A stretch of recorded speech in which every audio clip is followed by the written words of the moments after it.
Selamat malam, Salam. Salam.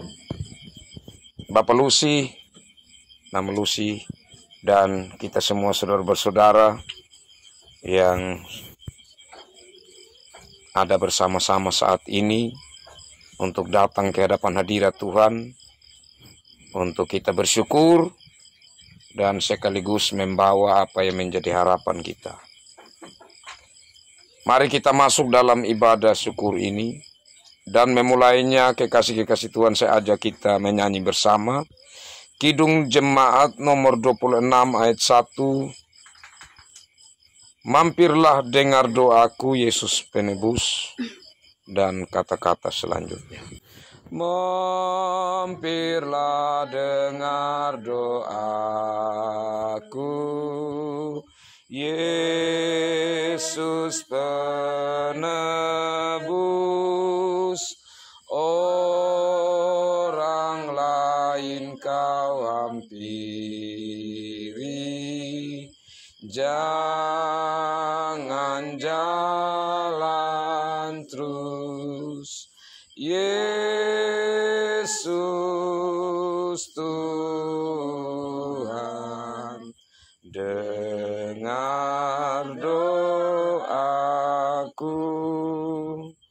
orang lain kau hampiri, jangan jalan terus. Mari kita satu hati dalam doa, kita berdoa. Dalam suasana persaudaraan, di momen di mana Tuhan pertemukan kami, malam hari ini, kami datang ke hadapan hadirat-Mu ya Tuhan. Bersama-sama kami mau bersyukur, memuji memuliakan nama Tuhan atas karya Tuhan, atas kasih kemurahan Tuhan yang sungguh dirasakan oleh keluarga. Melandasi rasa syukur ini, kami bersama-sama akan membaca, merenungkan firman Tuhan. Kami mohon Roh Kudus Tuhan melingkupi kami, mempersiapkan hati kami dan melembutkan hati kami, sehingga firman Tuhan menjadi bagian yang sungguh-sungguh berarti dalam hidup kami. Mari Tuhan datang dan berfirmanlah dalam Yesus Kristus kami berdoa. Amin.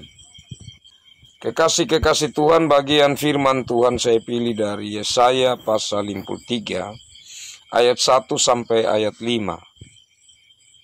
Demikian bunyinya. Siapakah yang percaya kepada berita yang kami dengar, dan kepada siapakah tangan kekuasaan Tuhan dinyatakan? Sebagai taruk ia tumbuh di hadapan Tuhan, dan sebagai tunas dari tanah kering.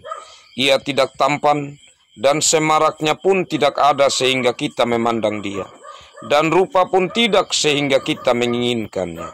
Ia dihina dan dihindari orang, seorang yang penuh kesengsaraan dan yang biasa menderita kesakitan. Ia sangat dihina sehingga orang menutup mukanya terhadap dia, dan bagi kita pun dia tidak masuk hitungan. Tetapi sesungguhnya penyakit kitalah yang ditanggungnya, dan kesengsaraan kita yang dipikulnya. Padahal kita mengira dia kena tulah, dipukul dan ditindas Allah. Tetapi dia tertikam oleh karena pemberontakan kita. Dia diremukkan oleh karena kejahatan kita. Ganjaran yang mendatangkan keselamatan bagi kita ditimpakan kepadanya, dan oleh bilur-bilurnya kita menjadi sembuh. Demikian bagian sabda Tuhan ini. Berbahagialah saudara dan saudara yang selalu rindu memelihara sabda Tuhan dalam hidup kita. Shalom.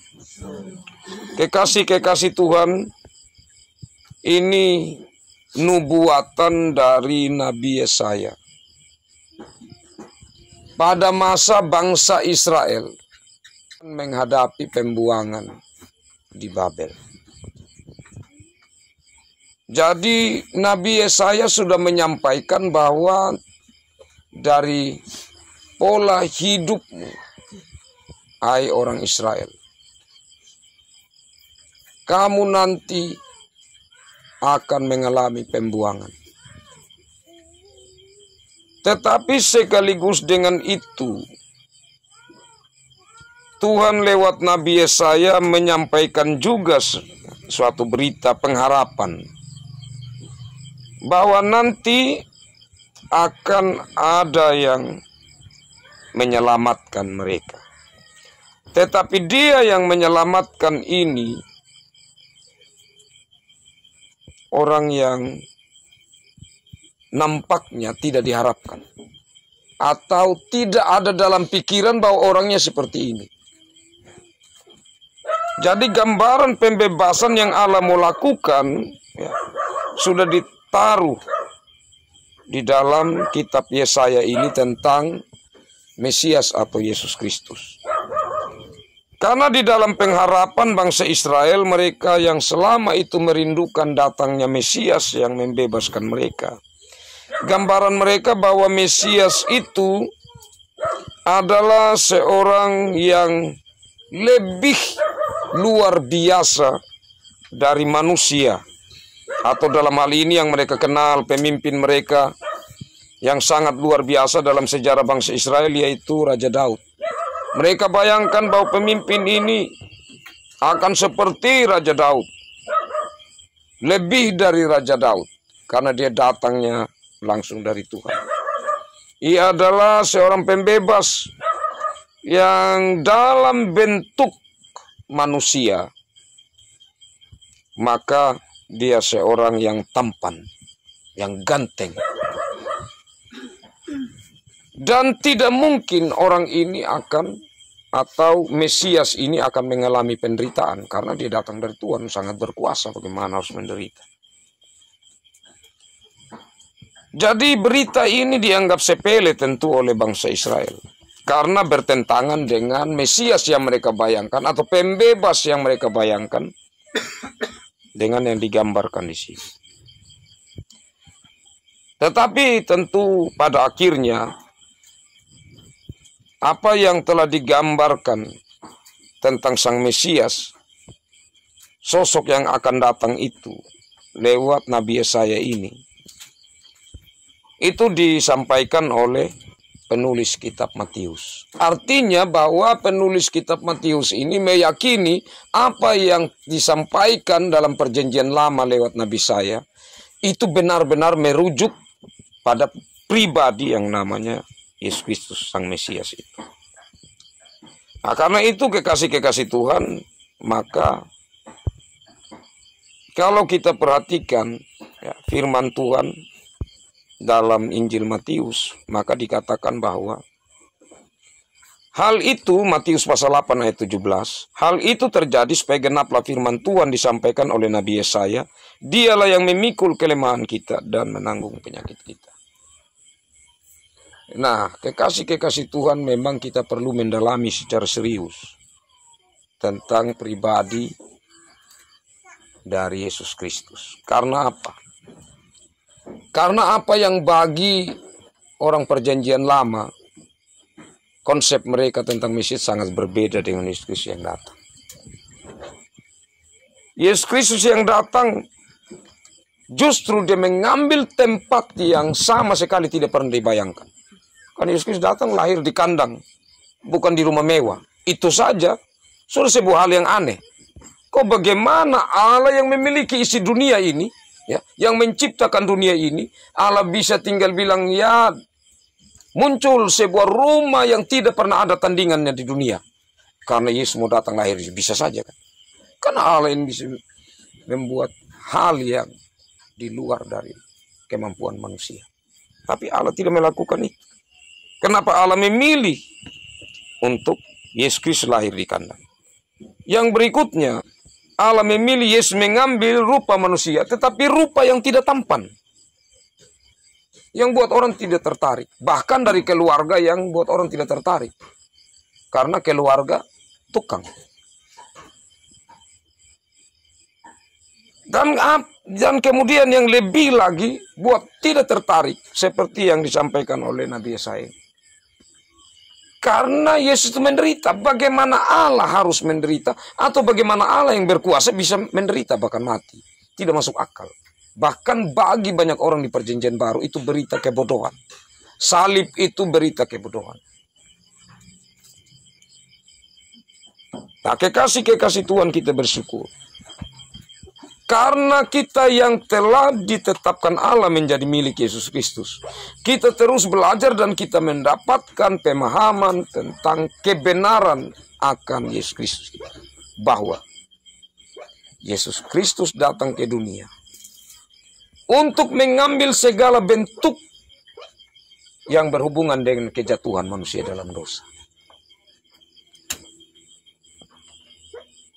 Salah satunya sakit penyakit. Karena sakit ada akibat manusia jatuh dalam dosa. Atau konsekuensi dari manusia jatuh dalam dosa, salah satu sakit penyakit. Kenapa? Karena pada waktu Allah berkata kepada Hawa, tentu kita ingat bahwa engkau dan keturunanmu waktu melahirkan akan merasakan sakit. Itu sudah akibat dosa. Nah, kekasih Tuhan, tentu kalau kita berbicara tentang penyakit khususnya, itu berbagai macam. Dan juga penyakit latar belakang bisa sakit itu bermacam-macam. Saya tidak mau berbicara tentang itu. Tetapi yang paling penting di sini adalah penting untuk kita renungkan bahwa dari penyakit secara fisik yang lebih berbahaya adalah penyakit rohani. Karena itu seseorang mengalami sakit sungguh lebih mulia dan benar kalau rohaninya tetap sehat. Kenapa? Orang sehat secara fisik tetapi rohaninya sakit, itu lebih parah daripada sakit secara fisik. Kenapa? Karena Yesus Kristus sudah ambil semua itu. Tidak berarti kalau Tuhan Yesus sudah ambil itu semua, kita tidak sakit lagi. Tapi maksudnya, jaminan bahwa di dalam Yesus, kita memiliki pengharapan yang benar. Memiliki pengharapan yang sungguh. Apakah yang dapat memisahkan kita dari kasih Allah? Sakit penyakitkah? Keserakahankah? Ketelanjangankah? Itu ada bagian firman yang menyatakan itu. Tidak boleh ada yang memisahkan kita dari kasih Allah. Karena apa? Karena kasih kita kepada Allah kalau kita tempatkan secara benar, maka benar cara menempatkan kita dalam mengasihi sesama. Kalau kita salah menempatkan kasih kita kepada Allah, pasti akan salah juga cara menempatkan kasih kita terhadap sesama. Karena itu kekasih Tuhan, maka kita bersyukur bersama. Karena kasih menjadi kekuatan tersendiri bagi kita. Kasih terhadap Allah, kita percaya karena Allah sungguh mengasihi akan kita. Tapi kasih terhadap sesama, itu yang kelihatan, itu yang membuat juga ada sukacita tersendiri bagi kita. Karena itu kehadiran kita saat ini, ya, Robang ya. Nah, bersyukur kan? Karena kasih yang kelihatan, itu kembali kita rasakan. Kita baku lihat, saudara dan saudara. Manusia yang tidak sempat kemarin bertemu, lihat, itu tentu ada sukacita tersendiri. Dan sukacita itu Bapak Mama obat. Kenapa? Karena firman bilang, hati yang gembira adalah obat yang manjur. Tapi semangat yang patah mengeringkan tulang. Kalau begitu, pengharapan kita harus tetap teguh. Kalau dokter itu biasanya dia bilang begini, kalau yang dokter yang apa ya, yang rohani ya. Jangan lupa sebelum minum obat berdoa ya. Itu seperti sugesti atau seperti mau bilang kita harus optimis begitu. Bahwa kita bisa sembuh. Harus yakin bahwa kita bisa sembuh. Nah jadi di sini ya penting sekali suasana pikiran kita. Itu penting. Karena itu kekasih Tuhan kita bersyukur. Karena firman Tuhan mengingatkan kita. Bahwa Yesus Kristus sudah menanggung segala sesuatu yang telah membawa kejatuhan manusia dalam dosa, termasuk sakit penyakit. Kita percaya bahwa di saat kita berserah penuh kepada Tuhan, maka pertama-tama ada sukacita tersendiri karena hidup kita di dunia sementara. Kita menikmati nanti satu kebebasan yang sungguh di sana tidak ada lagi sakit penyakit dan lain sebagainya. Kenapa pengharapan ini harus teguh atau penting? Karena contohnya kalau kita mau tanam padi, kita tahu pasti panennya baik. Seperti kita tahu sorga ada. Kita tahu pasti panennya baik. Jadi waktu ada hama dan lain sebagainya, kita tetap berusaha karena kita tahu pasti itu baik. Itu contoh. Bahwa siapa yang tidak mau berjuang? Karena kita tahu hasilnya akan baik. Jadi yang dibutuhkan oleh Tuhan adalah kita memperjuangkan. Kita memperjuangkan bukan karena kita mau selamat, tetapi karena kita sudah selamat. Karena itu biarlah pengharapan tentang kebaikan Tuhan yang sudah mengambil segala bentuk penderitaan kita itu menjadi kuat, sekaligus Kristus yang bangkit memberikan kepada kita pengharapan bahwa segala susah sakit penyakit apapun tidak ada yang tidak mampu ditanggung oleh Tuhan. Dan kalau Tuhan berkenan, bilur-bilurnya mampu menyembuhkan kita. Tuhan mampu untuk memberi kesembuhan dan pembebasan untuk mengalami kasih Tuhan. Sebagaimana anak kekasih Robang yang sudah mengalami gambaran pembebasan. Biarlah gambaran pembebasan yang dikaryakan Kristus menjadi milik bagi saudara kekasih kita. Tuhan memberkati firman-Nya dan memberkati kita semua. Amin. Kekasih-kekasih Tuhan, saya ajak kita menyambut firman Tuhan ini dengan kita menyanyi bersama Kidung Jemaat 329 ayat 1. Tinggal sertaku hari telah senja, gelap makin turun Tuhan tinggallah. Lain pertolongan tiada kutemu, Maha penolong tinggal sertaku. Tinggal sertaku hari telah senja. Tinggal sertaku hari telah senja, gelap makin turun Tuhan tinggallah. Gelap makin turun Tuhan tinggallah. Lain pertolongan tiada kutemu, lain pertolongan tiada kutemu, Maha penolong tinggal sertaku. Maha penolong tinggal sertaku.